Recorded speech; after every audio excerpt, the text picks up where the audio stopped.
ভেবে দেখুন একবার, একটি বোলারের কাছে 4টি উইকেটের থেকেও একটি 6-এর মূল্য বেশি। হ্যাঁ, কালকের ম্যাচের আমি ভুবনেশ্বর কুমারের কথা বলছি, যেখানে কালকের ম্যাচে সে টি-20তে 4 ওভার স্পেলে 4টি উইকেট নিয়েছে, যেখানে তার উইকেটের মধ্যে রয়েছে রোহিত শর্মা, রায়ান রিকেলটন, সূর্যকুমার যাদবদের মতো প্লেয়ারদের উইকেট। সেখান থেকেও তাকে যখন man of the match player অ্যাওয়ার্ডের সময় বলা হয় যে তোমার কাছে কোনটা বেশি ইম্পর্টেন্ট, 4টে উইকেট নাকি সেই 6টা, কোন মুভমেন্টটা তুমি বেশি এনজয় করেছো, সে তখন জবাব দিয়েছে একটি 6।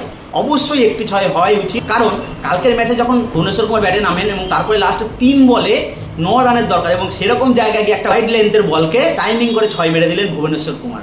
মানে ম্যাচের প্রত্যেক ডাগ আউটে আরসিবির রিয়াকশন দেখলে বোঝা যাবে যে সত্যি তার শটের ভ্যালুটা কতটা ছিল এবং কতটা অসাধারণ শট সে খেলেছে। লাস্ট বলে জয়ের জন্য দরকার থাকে 2 রান, লাস্ট বলে সে 2 রান নিয়ে আরসিবি ম্যাচ জয়ী হয়ে যায়। কুণাল পান্ডিয়ার ইনিংসকে ভুলে গেলে চলবে না, তার সেই অনবদ্য 76 রানের ইনিংস এই জয়ের জন্য অবশ্যই তার অবদান অনস্বীকার্য। এই ম্যাচ হারার পরে মুম্বাই ইন্ডিয়ান্স কার্যত প্লে অফে দৌড় থেকে ছিটকে গেলেন। এর আগের ম্যাচে আমরা দেখেছি এলএসজি ছিটকে গেছে এবং মুম্বাই, দুটি দল আইপিএল এ প্লে অফ থেকে ছিটকে গেলেন এবং আরসিবি কালকের ম্যাচ জিতে পয়েন্ট টেবিলে 1 নম্বরে উঠে এসেছে।